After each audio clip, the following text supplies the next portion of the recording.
আহসান্ত, তালাওতা তিলাওয়াতান জাইয়্যিদা, মাশাআল্লাহ। মাশাআল্লাহ, নেসার ভাই, আপনি কিন্তু খুব মানে এই যে ভালোবাসা, এর কারণে আল্লাহ তাআলা আপনার সম্মান এবং মর্যাদা অনেক বাড়িয়ে দিন।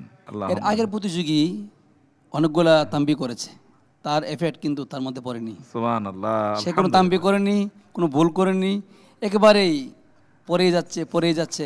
তার আগের পর্বের চেয়ে এ পর্বের তেলাওয়াত অনেক ভালো হয়েছে। মাশাআল্লাহ, মুবারক মুবারক তুমি মুবারক। অনেক দূর এগিয়ে যাবে, তোমার জন্য দোয়া রইল। বারাকাল্লাহ ফিক, ইয়ারফাউল্লাহু দারাজাতাকা আইদান।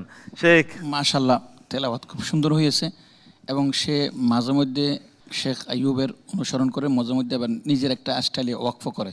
তা আমি এটাও পছন্দ করি। কেউ বলে যে পুরোপুরি অনুসরণ করুক, আমি বলেন না, কিছু অনুসরণ করুক, কিছু নিজস্ব থাকুক, শেষ পর্যন্ত নিজস্ব একটা স্বকীয় মানে একটা সুর এসে স্টাইল যাবে। তৈরি হোক, exactly. আমি এটাই পছন্দ করি, সেই জন্য তার মধ্যে এটাও পাওয়া গেছে। ধন্যবাদ। অনেক ধন্যবাদ আপনাকে নাজির মাহমুদ ভাই। আলহামদুলিল্লাহ, এক কথায় এক্সেলেন্ট, একেবারে। All the best. মোহতারাম আতাউল আল মামুন, আপনার কাছে। মাশাআল্লাহ, আমরা তো এমনই চাই। আল্লাহ আলহামদুলিল্লাহ। তাকে এবং আপনার পুরো টিমকে কবুল ও মঞ্জুর করুন। আল্লাহুম্মা আমিন, আল্লাহুম্মা আমিন। আসলে আমরা খুব বেশি মানে এত বেশি আপ্লুত তার তেলাওয়াতে, মাশাআল্লাহ। মোহতারাম কারি গোলাম মুস্তাফা।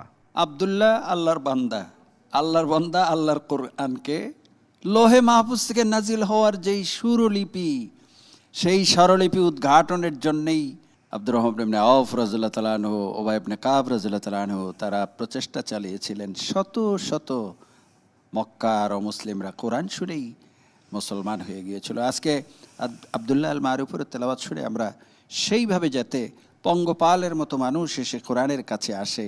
রোজাদারদের উদ্দেশ্যে বলছি, 14ই রমাদান, এই রোজার মাসে প্রত্যেক ঘরে ঘরে যেন কমপক্ষে এক খতম কোরআন শরীফ আমরা তেলাওয়াত শেষ করতে পারি এবং খতম তারাবিতে যাতে আমরা শরীক হয়ে 27 রমাদানে আমরা যাতে কোরআন খতমে আল্লাহর কাছে আমাদের গুনাহ মাফ চাইতে পারে। আল্লাহ তৌফিক দিক। আল্লাহুম্মা আমিন, আল্লাহুম্মা আমিন। আজকের প্রধান অতিথি এবং সম্মানিত মুফাসসির হিসেবে রয়েছেন প্রফেসর ডক্টর হাফিজ এবিএম হিজবুল্লাহ স্যার। ওর তেলাওয়াতকৃত আয়াতগুলোর তরজমা এবং সংক্ষিপ্ত তাফসীর শুনবো। যে আয়াতগুলো তেলাওয়াত করেছে এগুলো সূরাতুশ শুআরা থেকে নেওয়া হয়েছে। মজার ব্যাপার হলো, এখানে ইব্রাহিম আলাইহিস সালামের পুরো ঘটনাকে এখানে উল্লেখ করা হয়েছে কয়েকটা ভাগে। ইব্রাহিম আলাইহিস সালাম তার পিতা এবং তার জাতিকে জিজ্ঞেস করেছিল যে তোমরা কার ইবাদত করছো? তখন তারা উত্তরে বলেছিল, আমাদের বাপদাদা যাদের ইবাদত করছে আমরা তারই ইবাদত করতেছি। তখন হযরত ইব্রাহিম আলাইহিস সালাম বললেন যে দেখো, তোমাদের বাপদাদা যাদের ইবাদত করেছে তাদের শক্তি তুমি শুনবা, আমার রবের শক্তি কি? ইল্লা রব্বাল আলামিন। না, জানো কে? আল্লাযী খালাকানি ফাহুয়া ইয়াহদিন, যিনি আমাকে সৃষ্টি করেছেন এবং আমাকে হেদায়েত দিয়েছেন।